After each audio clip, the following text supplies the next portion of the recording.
Hey, this is Brandon Crawford from the San Francisco Giants, and you're listening to TortureCast. You're listening to a podcast by and for fans of the San Francisco Giants. Let's go, Giants! With hosts Willie Dills, Chad King, Ben Lee, and Eric Nathanson. Dedicated to the greatest team in Major League Baseball, the San Francisco Giants. This is TortureCast. Standing on top, not gonna stop. We came to play, ain't slowing down. Falling on, we're here to stay, and we're stomping on whatever's in our way. I'm feeling like a Giant tonight. Mike Rizzo, the general manager. Dave Martinez, the field manager. Here they are, one strike away, one out away. 3-2. There it is! The Washington Nationals are world champions for the first time in franchise history. Congratulations to the Washington Nationals, winners of the 2019 World Series. First time they've ever won it in the city or province or town or territory, or I don't even know what to call it anymore, Eric, but congratulations to the Nationals. I'm Chad King, and this is episode 186 here on Monday, November 4th, and I am joined by Eric for this version of TortureCast. How you doing, buddy? I'm doing good. I'm sad that the baseball season's over, but I'm glad that we got a 7-game World Series. Even if the World Series wasn't that exciting, I'm glad we got 7 games because it makes this long, long winter a little more bearable. Yeah, 7 is always nice, and we've had 7 in, this is the 40th time the World Series has gone to 7 games, so it's actually a pretty decent amount considering there's only been, 120 or so World Series. So it's a pretty good clip. This decade was good for it, too. We had 2011 went 7 games, 2014 went 7 games, 2016, 2017, and now 2019. Yeah, so we've been lucky as baseball fans over the last decade. So we'll dive into some fun stats and talk about the Giants' managerial search and some free agent stuff, but hopefully we won't go too long as we head into the official hot stove offseason right now. But just to kind of recap the World Series, of course, you and I did pick the Astros, but hey, look, most people did, including the Houston Mattress King. But of course, he was hedging his bets anyway, so he was gonna come out about the same no matter who won, and it gave him a lot of free publicity. So to be honest, it was a shrewd business move. I gotta tip my cap to him. It was really, really cool by him. But the Nationals again really reminded me, and I'm sure we've talked about this last time 2 weeks ago, of a combination of some of these Giants teams, but definitely 2010, just doing it in a very odd way. 2012 with a lot of comebacks. They did come back in the wild card game in the NLCS, the NLDS, and then of course in this World Series they were also down 3-2, came back and won all 4 on the road, won Game 7 after being down 2-0. It was very odd too because the road team won all 7 games, and that's the first time that's ever happened in a 7-game series in any of the major North American sports. So who would have thought that was going to happen? Yeah, it's a strange occurrence when fans of the home teams walked away from every single World Series game frustrated and upset. I mean, they spent all this money, thousands of dollars for World Series tickets, and no fans walked away happy from either park the entire series. Isn't that funny? Yeah, no home fans walked away happy. Just visiting fans. That's it. So. It's just so weird, though. I mean, it's not something that I don't think it's something that ever any of us, and I'm talking anybody who watches baseball or does what we do, I don't think any of us ever thought that something like that was possible. It just didn't compute. You know what I mean? It just never made sense. Like, why wouldn't a home team win a game? And I don't know what accounts for that. I don't know if it's added pressure, but I can't imagine that it is. You're already in the World Series. That's a ton of pressure. So I don't know what to account for it other than it's a statistical oddity that happened. And I'll bet you we can go another 100 years and it won't happen again. Oh, easily. Again, considering the fact that it's never happened in hockey or basketball as well, let alone baseball. Yeah, I think you're right. I don't think you and I are going to see this again in our lifetime in any of those sports, but probably not baseball. And the other thing is the Astros had not lost 4 games in a row at home all year, so that was another new one. Just who would have thought it? The Astros were 60-21 at home this year. Think about that. They won 3 out of every 4 games at home. and they lost 4 in a row in the World Series. Yeah, and they lost 5 of their last 7 home games when you throw in the Yankees series, because they lost game 1 to the Yankees, and then they won game 2 and won game 6. But I mean, for a team that dominated at home and seemed to have that advantage, it definitely was not. I mean, maybe they were pressing. I do think the Astros were pressing at times, but I mean, we can talk about game 7 specifically and how AJ Hinch totally blew it. I was talking about it during the game. There's no reason to leave Garrett Cole in the bullpen. There's no reason to you either ride Zach Greinke through the 7th inning, or you put Garrett Cole in at that time. And Cole didn't seem too happy about it afterwards, and it really did open the door for the Nationals to beat the not best Houston pitchers. And if you're going to lose the World Series, you want your best to be beaten. The whole point is your best goes against their best, and AJ Hinch totally blew it and did not put his team in a position to win. And the Nationals benefited, and it was exciting. They're a fun team.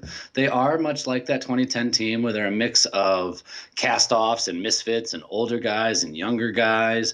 You know, there was a lot of talk about how they're the oldest team in baseball, but you got guys like Soto, Robles, a couple other guys, just hand off the top of my head, that are in their 20s that were in the starting lineup. So it wasn't all a team of Howie Kendricks and Gerardo Parras. They definitely had a good mix of everything. And, you know, sometimes things just go your way. And when you have Steven Strasburg dealing like he did in this playoff run, good things are going to happen. So you mentioned something at the beginning where you said it wasn't a very exciting World Series. And you know what? It's funny because most of the time when you say a World Series goes 7 games, you typically say, wow, that was a great World Series. That was an exciting World Series. But you couldn't be more correct about it. It's the same feeling I had walking away from it. Game 1 was the closest game in terms of runs. It was a 1-run win by the Nationals. But the second game was a 9-run difference, 3-run difference, 7-run difference, 6-run difference, 5-run difference, and then the final game was a 4-run difference. Now, Game 7 was exciting in the sense that the Astros had a lead late, and you're just referring to that, where AJ Hinch maybe made some questionable decisions because him and Cole had an agreement prior to the game that he would only be brought in during a clean inning. So it does make sense that instead of bridging the gap with some of your relievers, that you just have Greinke continue, or you bring in Cole in that inning. But he hedged his bets and tried to bridge it, and it didn't work out. And it was exciting for that brief period of time, certainly in the 7th and 8th innings when Washington poured it on. But I tell you, man, you know, Greinke gave up a solo shot, and then later he was out. But when Kendrick came up and hit that ball to right field, I thought, you know, oh, that might be a single or a double down the line, and it just kept carrying and carrying and carrying. And that's, again, one of those, like, when the Giants played and the bunt, you know, stayed fair, or Hunter Pence's triple-double, or the home run that bounced back off the top of the center field wall. Remember that? All those little things that happened to go into the Giants' favor, it seemed to happen to the Nats too, because here's this line drive down the right field line, and how many right-handers over the course of a season are going to hit one opposite field off the bottom of the foul pole? It's such a rarity, but that's what it took to kind of put the Nats, in favor and in the lead, and they never looked back after that. Yeah, and it's funny too, because a lot of the quote unquote baseball breaks went the Nats' way, which was the opposite, because all the umpire breaks did not go the Nats' way. Yeah, I mean, the strike zones through the 7-game series. This is the worst World Series I've ever seen for strike zones. And then you had to play in Game 6, which I don't know how deep we'll get into that, but you had to play in Game 6 where, you know, the interference was called on Trey Turner, and then Dave Martinez went apoplectic and, you know, got tossed for that game. And my favorite story from that is there was a fan behind the dugout when Davey was going nuts and he finally got tossed, screaming at Davey, your heart, because he had a heart procedure back in September. That's right. So, you know, it's not the kind of stress-filled environment somebody with his condition at the time should have been in, but, you know, he didn't care at that moment. But it seemed like all the umpire breaks went against the Nats, and then all the baseball breaks, though, seemed to go their way. And that goes back to the decision-making of the Astros and, you know, the fact that ball I thought it was going to curve foul when Kendrick hit that ball. It had that slice to it, coming off the bat of a right-hander. And it was one of those lean jobs where you're like, is it? Oh, and it hit it. And, it's funny because part of me was rooting for the Astros only because I picked them. And, and I'm not going to like my wife really liked the players on the team of the Astros. She really likes Altuve. She really likes Springer. She found it fun to watch Cole. All same things, similarly to me. All the other stuff that happened before the World Series notwithstanding. And she was aware of that, and I was aware of that. It just, the Astros seemed like that team that should do it, and the Nationals just never died. 5 elimination game victories is second in history to the 2012 Giants and the 1985 Royals, who won 6 elimination games each. So it just goes to show what kind of a resolve that team had. They did not sweat when they got in the later innings, and it showed. That inning, the 7th inning, Rendon hit the homer off of Greinke, and then Greinke walked Soto. And personally, I thought Greinke was just pitching carefully to Soto. I didn't think that it showed that his stuff was gone. Mm-hmm. And Hinch decided to make the change, bring in, I think it was Will Harris. Yeah, Will Harris. And then Kendrick hit the homer. And the thing of it was I didn't expect Greinke to pitch that well in a Game 7. And I'm sure you didn't. I'm sure nobody expected Greinke to pitch that well. And he was on fire. That the butterfly changeup was working. Everything was just perfect. And stuff fell apart. And as we know, baseball is a 9-inning game and not a 6-inning game. And the Nats were always able to take advantage. They were behind in every single elimination game they won. And aside from one of them, they were behind in the 6th inning or later, right? Which is just phenomenal. So, the Nats, there's still something to be said for resolve and human spirit. And, it's not all just statistics and numbers, because these guys, they really pulled themselves up in the bootstraps and they did the things that needed to be done. Yeah, if you look at the stats, both teams gave up 30 earned runs in 63 innings pitched. They both had an identical 4.29 ERA. The Astros did out-hit the Nats 272 to 241. They had the Nats had 3 more runs than the Astros, 33 to 30, and both teams had 11 home runs. You look across the board, and most of the hitting stats are in the Astros' favor, but not tremendously. And the pitching was fairly identical. And the Nationals just had the better hitting in terms of situational hitting. That's just basically what it comes down to. I mean, we are down to a Game 7 in the 7th inning when the game swung the other direction. So it could have gone either way. I agree with you. I personally was pulling for the Nats, like you were saying, in terms of emotion, if you will, because I picked the Astros. It was, you kind of, I think it's in most baseball fans, if they don't have a vested interest in either one team, kind of pull for the one that's never won it before. It's like, hey, let's get a new one in the club here. Let's let that city kind of experience it. The Astros had just won it. They were in the playoffs in 2018, and it's not the players' fault, of course, for what happened with their. Is it their general manager or assistant GM? Assistant GM who had that horrendous outburst in the locker room against those women reporters, and of course he was fired, and the Astros handled that extremely poorly. So there was a little bit of that schadenfreude in terms of, you reap what you sow, but that has nothing to do with the players. So I do feel for the players themselves. They tried, and it was just funny how home field advantage was a disadvantage this year. It just was opposite world. I don't know how else to explain it, but a lot of other neat things about every World Series, that there's always new things that have happened, or hey, this is the first time this has happened since 19 whatever. But the Nats start at 19-31, which of course we heard ad nauseum, is the worst start of any team to win the World Series. That's pretty sweet. The only other team that was 12 games under 500 at any point in the regular season and that won the World Series was the 1914 Boston Braves. The Nats went 8-1 on the road in the postseason, winning their last 8 such games. The 96 Yankees are the only other World Series winning team to match those numbers. Only one team has won 3 winner-take-all games in one postseason, and that's, of course, this year's Nats. That which is pretty one cool. surprised that includes me. It includes the wild card, but then it includes the Dodgers Game 5 and then the World Series Game 7. So yeah, that was one thing that did escape me too. That's pretty cool, 3 winner take all games, not just elimination. Strasburg is the first number one overall pick to win World Series MVP, and only the third player taken first or second to win the award. Let's see, the others are Josh Beckett, Reggie Jackson, and that's it, although Jackson did it twice. Only two other pitchers besides Strasburg have won 5 games in a single postseason. That was the Angels' Francisco Rodriguez. That was 2002. Francisco Rodriguez against the Giants. And Randy Johnson for the Diamondbacks in 2001. And Strasburg is also the first one to do so without a loss. He was a perfect 5-0 in the postseason.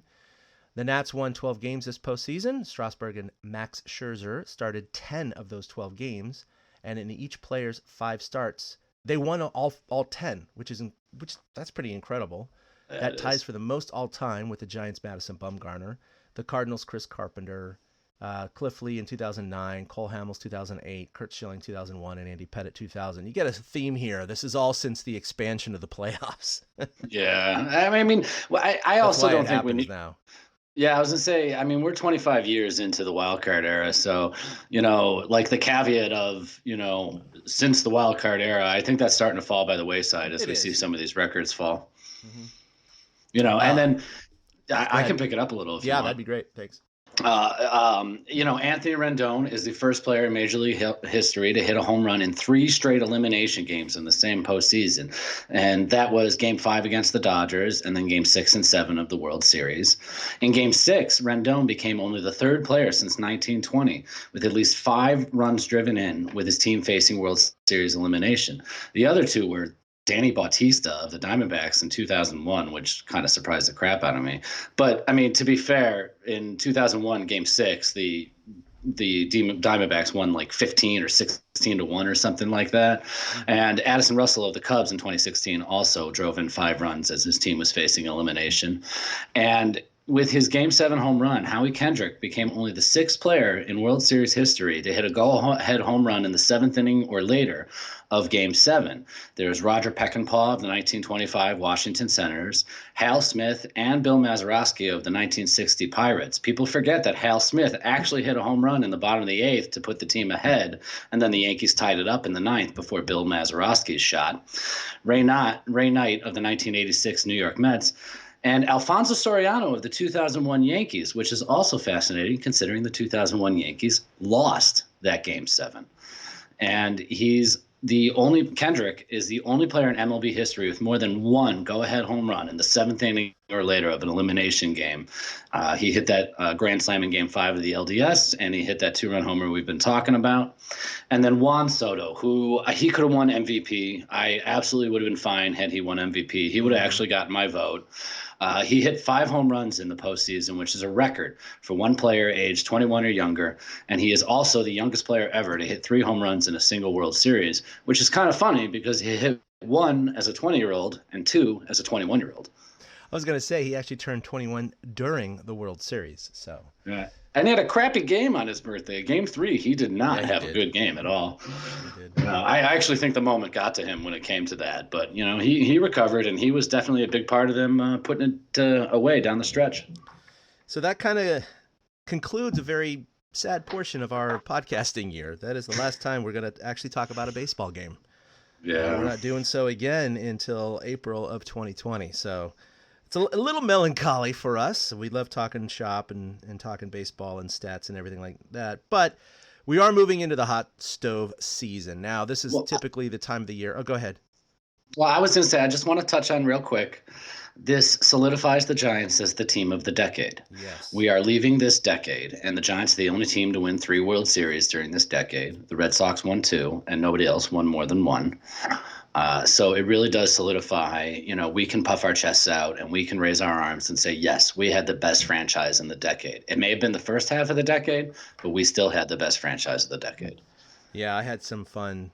I didn't really troll them, but I was kind of belittling people. MLB on their Facebook page had asked, all right, here it is. Who's the team of the decade, right? And they preface it with a graphic which lists the winners from every year of the decade. So their question is, who is the team of the decade? Here's some reference for you, right? And so, 90% of the people posting, even ones. I'm a Cubs fan. I'm an Indians fan. I'm a Royals fan. I'm a whatever fan. I mean, how can you not say the Giants? They won 3. No one else won 3. It's simple math. Right. It's like, why even ask this question, MLB? You're an idiot. Like, it's clearly the Giants. And then there are a lot of people, I mean, again, minority, but going, well, it has to be the 2016 Cubs because they broke a curse that was 108 years old. And then people were like, dude, they won 1. The Giants won 3. Which one is greater? And they'd be like, it doesn't matter how many you won. It's about how important it was and how exciting the games were. And people are like going back and forth. And there were some random people going, well, the Nationals, it was their first, World Series for the city. And they hadn't won in blah, blah, blah, blah, blah. And people were like, yeah, the same for the Giants in 2010. Oh, and by the way, they won again in 2012 and 2014. Yeah. Nats fans going, well, they won 5 elimination games this year. That should give them the team of the decade. And they're like, in the last year of the decade? Oh, by the way, the Giants won 9 consecutive elimination games when you go between 2 seasons. Like, it was so funny. Just all these people that were making cases for their team that had won one.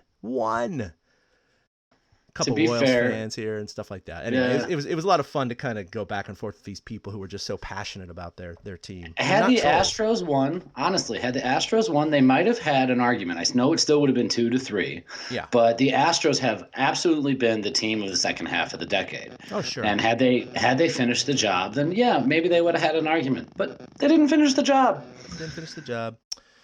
No. So we are looking onto the hot stove. Yeah, we're looking down the barrel here, getting pretty close to Farhan Zaidi making a decision on who the Giants' next manager is going to be. And this is typically a decision that is not made very often in Giants history. I mean, you and I have not been alive for too many managers when you think about it. We got Bruce Bochy, we got excuse me, sorry, I'm bad food there. We had Felipe Alou prior to that, Dusty Baker. Then we had Roger Craig, and then before that it was Frank Robinson, right? Or was there someone in between? I think there was somebody in between. I don't know if it was Altobelli or not. But see, we're going all the way back to basically the 70s now, and I was born in 73, so it's really just a handful of managers that. And since I've been a fan from say the early 80s, it really was Roger Craig was my first manager that I really started following the team. So it's been Craig to all these guys. So it's only been 5 or 6 managers, and it's an important decision. Yeah, they're all like titans. I mean, look at these names that you're mentioning. Like, I have vivid memories of every one of these managers.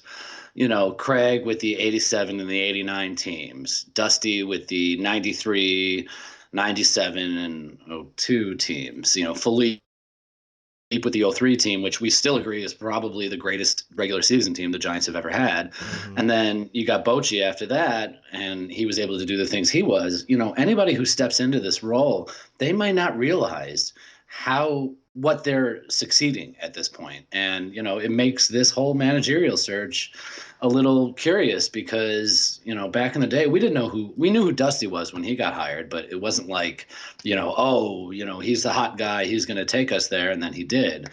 It makes this decision that Farhan has to make even more important, because if this next manager doesn't last 4+ years and bring at least a division title to the Giants, he's going to go down as a failure.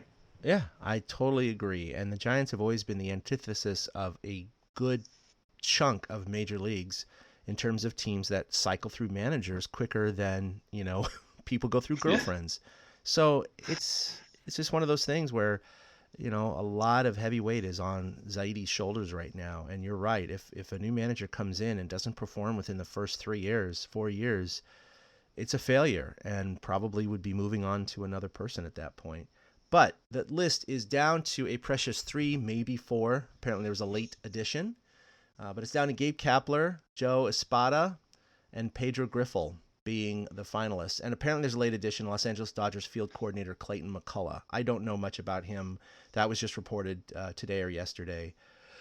But we've expressed our opinions about Gabe Kapler. Yes. And he's received 2 interviews. So has Espada and Griffel.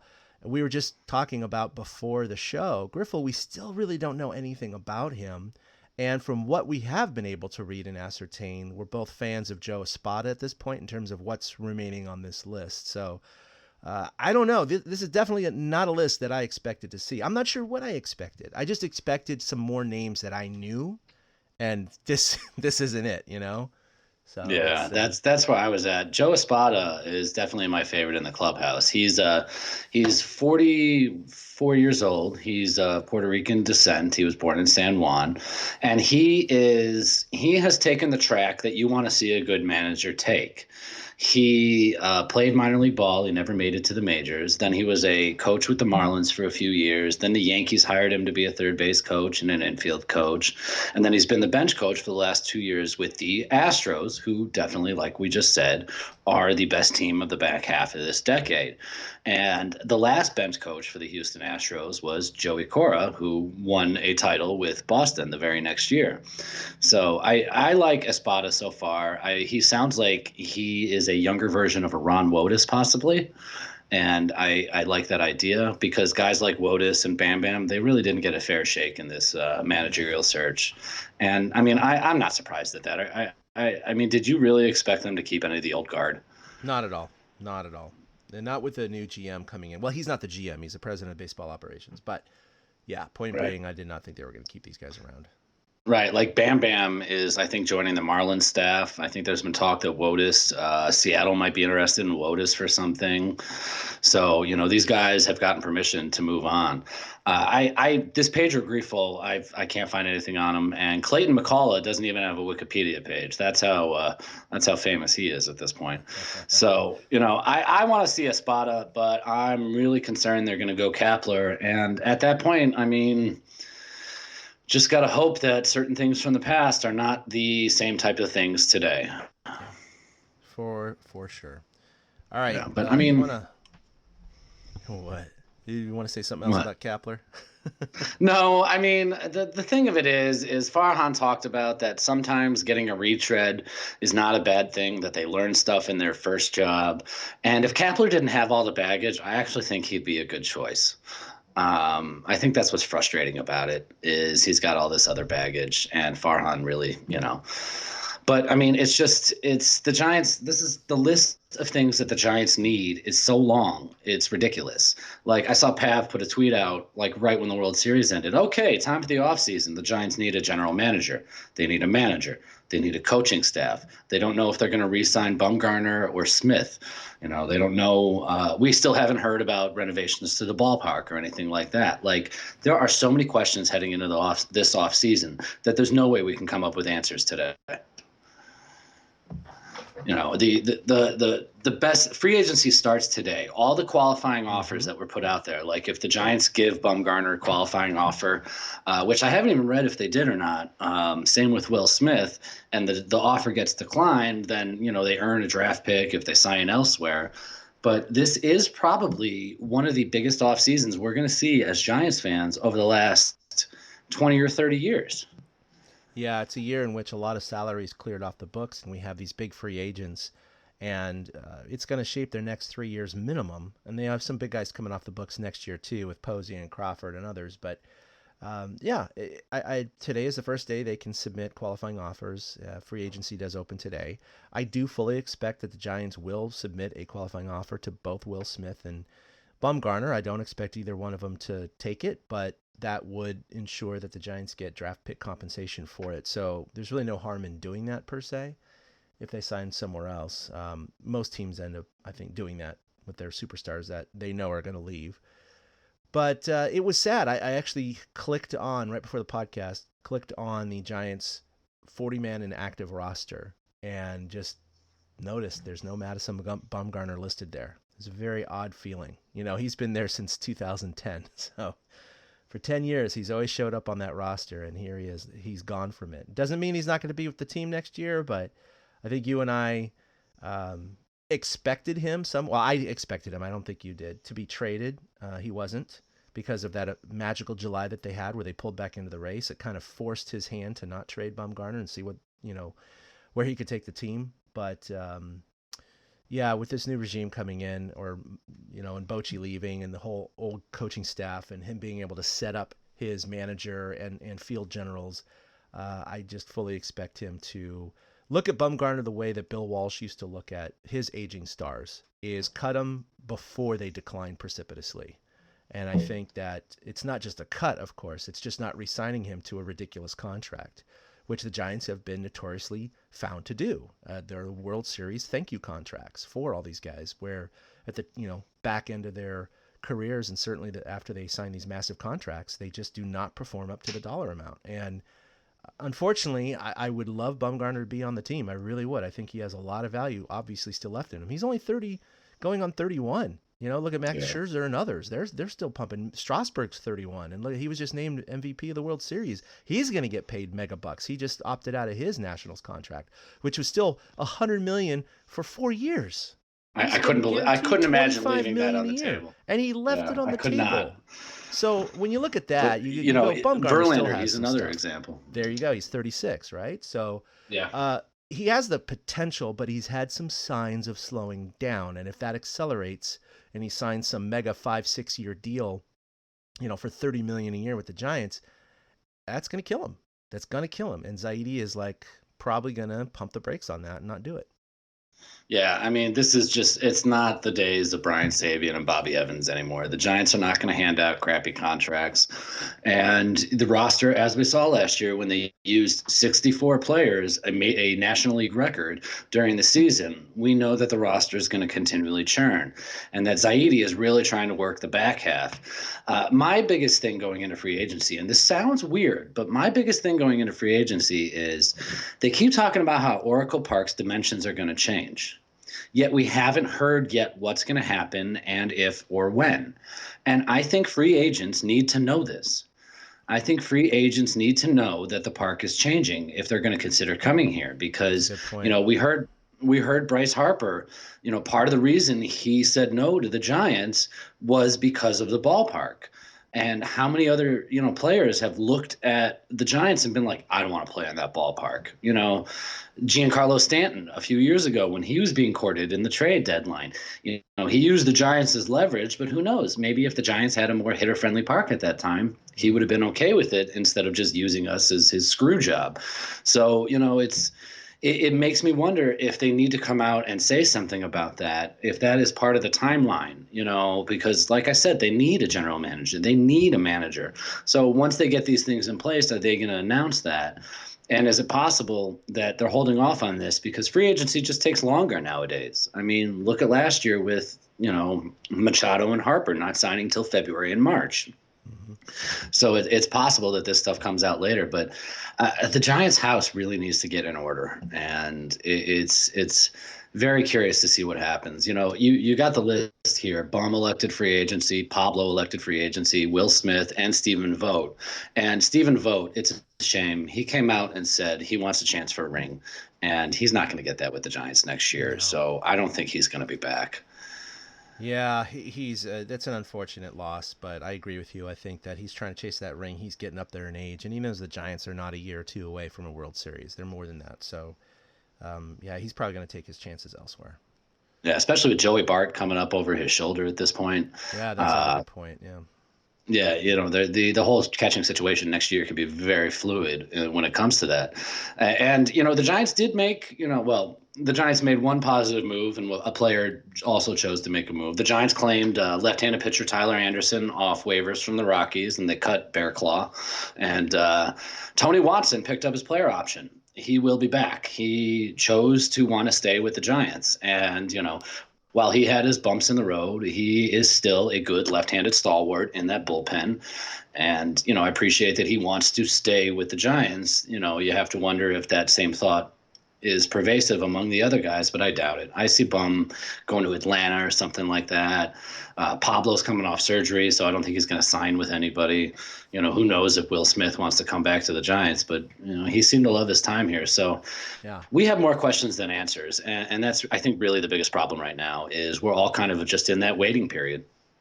And then if you guys are wondering about what's going on with Kevin Pillar, he is not a free agent, but he is arbitration eligible. So that means that his salary he can negotiate through an arbitrator to get a higher salary if the Giants don't offer him an adequate contract. So he was paid $5.8 million last year by the Giants, And according to MLB Trade Rumors, they're estimating his arbitration salary to be about $9.7 million next year. So that's almost a $4 million bump. And so the Giants, who still have control over Pilar, he's not a free agent, have the option of letting him go, of going to arbitration, or to offer him a contract. Now, if they did offer him a contract before arbitration, it could be at that estimated amount. It could be above that amount if they want to avoid arbitration, or they could try and meet him somewhere in the middle. Now, Pilar, I think, he's expressed interest in staying in San Francisco. He likes the city. He likes the fans. His family likes being here. But that said, I can't imagine the Giants are going to offer him something like $7.5 million, because that's $2 million less than the arbitration estimate. And at that point, if you're the Giants, it's $2 million and you're going to, risk him not walking, but going into arbitration with hurt feelings, right? And that could translate into a season that you don't want that to have happen. But you also don't want to overpay the guy. So it's a tough call because he's become quickly a fan favorite. And, just with his hustle and his diving catches out there, a la Superman, which of course is his nickname. And he's had some big hits for the Giants. But when you really crack his numbers, and Zaidi is a numbers guy, he has, especially for a leadoff batter, or at least a top of the lineup guy, a very high strikeout rate and a very poor on-base percentage. And those are two big glaring red marks on his ledger. And so I think it's going to be hard for someone like Zaidi to authorize offering him $9 or $10 million for just 1 year. And that's really considering the free agents that they might try to go for, including someone like a Garrett Cole, by the way. So they might want to save as much as they can and cut corners where they can. And if they were to let him walk or just go to arbitration and get the $9 million, I don't know. It's a tough call for me because I would love to see him back, but I also don't want that to hurt their chances of signing some of these free agents. Yeah, I agree. And we've talked about it on the show before. The Giants' history of arbitration is that they don't go to arbitration. I don't think Sabian went to arbitration at all, or maybe they did once back in like the late 90s or early 2000s was the last time. But again, this is not the Sabian years anymore. And the Giants may be willing to go to arbitration because they may think that they have a great case. But like you said, that causes hurt feelings with players. We've seen it in the past. We've seen, I think it was Corey Kluber or somebody last year, who talked about, all the horrible things that his team basically said about him. And that really is the flaw in the arbitration process, because you're in one hand, you're saying we want this guy, but we just don't think he's as valuable as he thinks he is. Yeah, you're in a closed room and you're literally digging up all of the negative aspects of the player that you want to sign. So it's a really odd situation for the representative for the team to be in, and certainly for the player himself.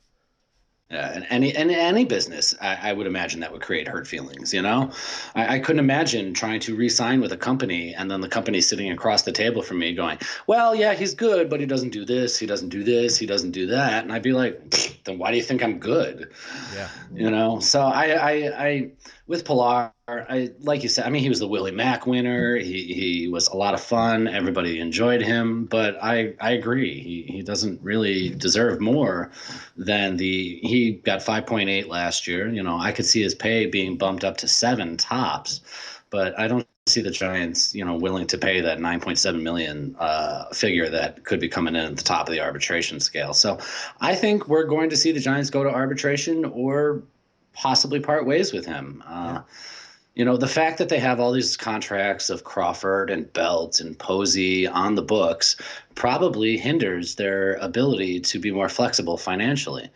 And, I don't know. We'll get into that in the offseason when they, possibly trade Belt.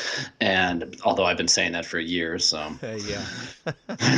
so we'll see what happens with that. But the Giants, it's like I said earlier, we have way more questions than we do answers, and the things that we may want to see happen may be the complete opposite of the way Farhan's thinking.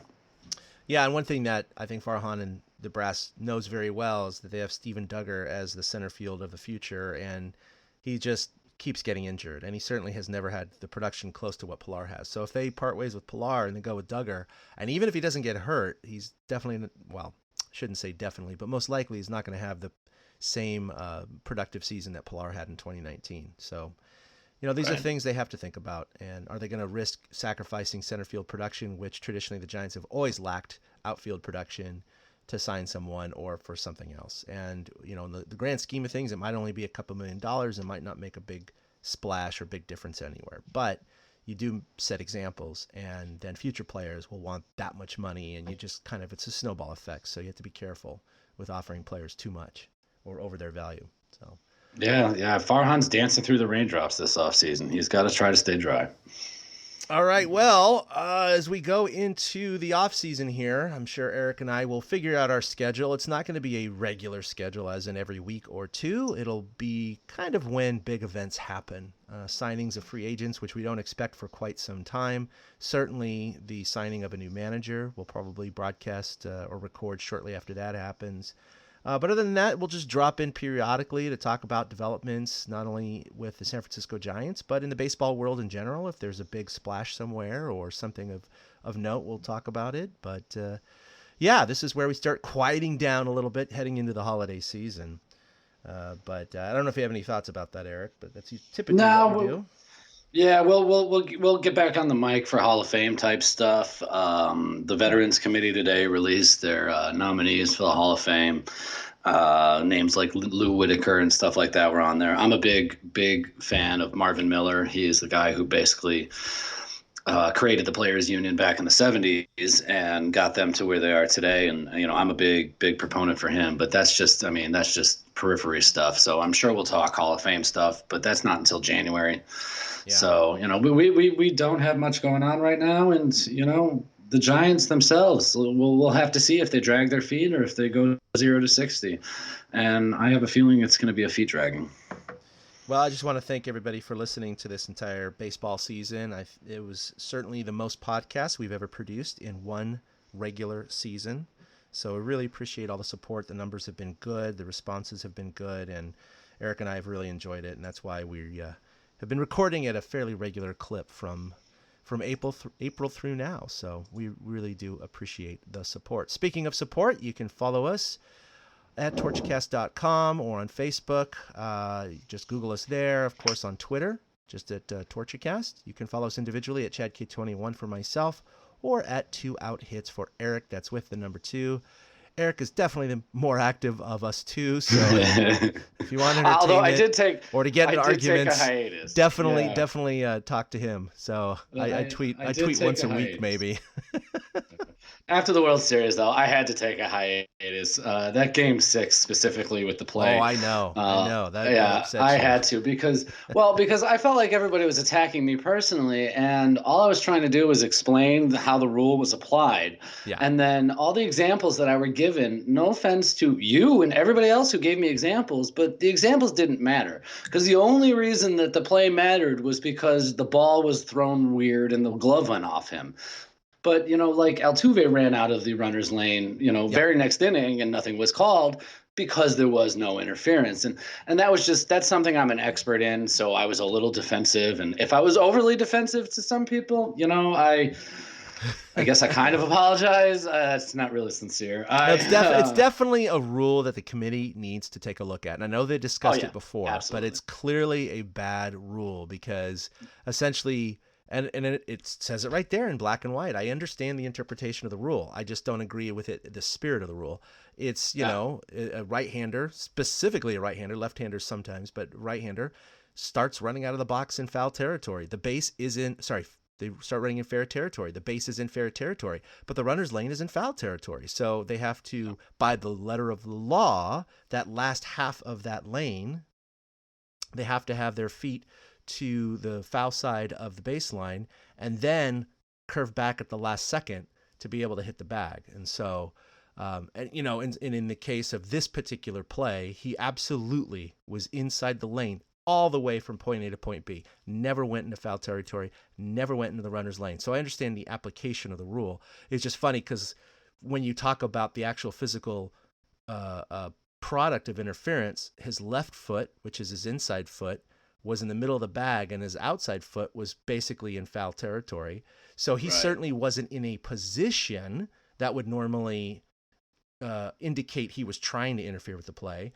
And if he was started in the runner's lane and came back and hit that exact same part of the bag, he still would have hit the same interference would have happened, but hypothetically he would have been called safe, while someone who ran in the runner's lane could hypothetically put their outside foot, their right foot, on the inside of the bag, right? And have their body even further into fair territory and cause interference, and they hypothetically would not be called out. So it's definitely something that the committee has to look at, I think. Yeah, I agree. It's not the greatest rule. And I'm in real time when it happened, I immediately said out loud, that's interference. Yeah, I did. I immediately said it out loud. Yeah. And it was funny because the wife turned to me. She's like, what? How? And I'm like, just watch. They're going to call that an interference. Yeah, and I personally think the solution, again, it's not that I'll always defend the umpires. I'll defend the umpires applying the rules, because you heard me earlier, trash strike zones. But I think these were bad, but anyway. Oh my God, they were horrible.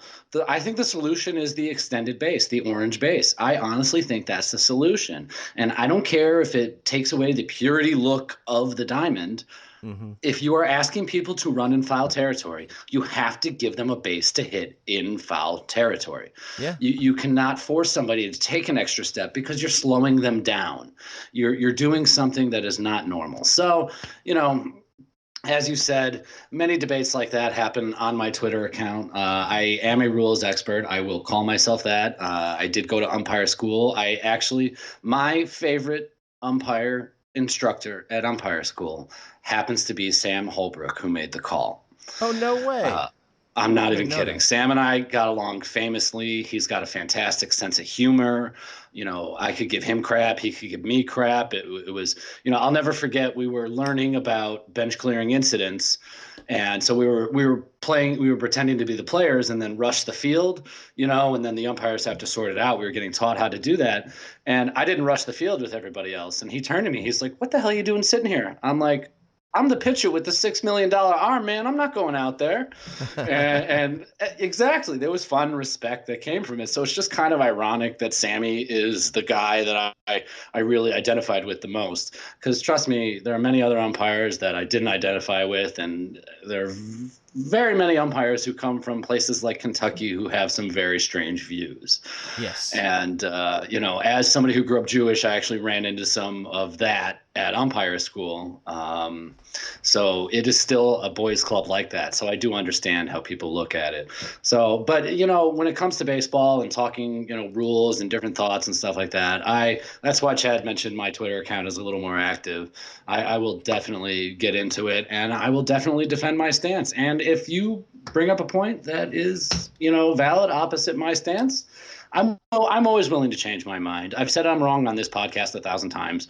I'm 40 years old. I don't have time to try to be right about everything. I'd rather learn and move on. So, yeah, like Chad said, you can follow him on Twitter, ChadK21, and you can follow me at 2OutHits. And then we've got all of our other places, YouTube, Facebook, where you get your podcasts. Obviously, if you're listening to this, you already know where to get your podcasts.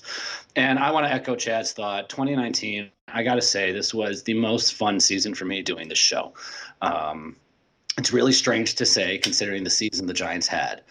But I really did. Chad put in a lot of hard work this year. I put in a lot of hard work this year. And it's really good to see the fruits of our labor, and really appreciate the listeners, because if you guys weren't listening to this podcast, we wouldn't be doing it anymore. So I really do appreciate the fans and you, Chad. I'm really grateful for this season. I had a ball. It was really the best season I think we've had as TortureCast, and I think we can move forward in the future and be even better. I think so. I think that this kind of proved to us that, plenty of people will listen if we record more regularly. You and I really enjoyed just talking about the season and our banter back and forth, and even just talking offline and all that stuff. So, it's funny. I don't think people realize that even though you and I have been doing this podcast for a number of years now, we've actually only met each other one time. Yeah. Is that weird? One time. And it's over 6 years ago. Yeah, but we've spoken for, God, I don't know, probably well over, a couple hundred hours or something about baseball and just random crap pre and post game. So, no, good stuff. Well said, Eric. I do appreciate it. And I'm hoping next year we'll have a little bit more in terms of resources and time to maybe explore a few other products. We've dabbled in some of the video products before, and we'll talk about them in the off season, but there's got to be of course, an audience for it too. We're not gonna, but it's a chicken and egg thing too. It's like sometimes you need to develop something before people listen to it to gain the traction. But other products, you kind of want to have a base following already, so that you're not going to put all these additional hours into a product that only a handful of people are going to regularly consume. So it's a balance, because like you all know, we're not paid for this. We're not getting ad revenue. We're not sponsored. We've had like a couple sponsors ever. So we do this, just out of hobby, out of our time, out of our passion for the Giants and baseball. So again, we do appreciate your patronage. So that'll do it for episode 186, and we will be back at some point, probably in the next few weeks, maybe even sooner, depending when the Giants do sign their new manager, for episode 187. Until then, this is Chad signing off. We'll see you then. Boom. Okay, Boomer. A big thank you to everybody for listening to the TortureCast, the podcast by and for fans of the San Francisco Giants. Follow us on Twitter at TortureCast. You can also like us on Facebook or check out our blog at torturecast.com. I also want to say thank you to Ashcon and Bailey for letting us use their song Feeling Like a Giant for our intro. For Ben Lee and Chad King, my name is Willie Dills saying, we'll see you next time.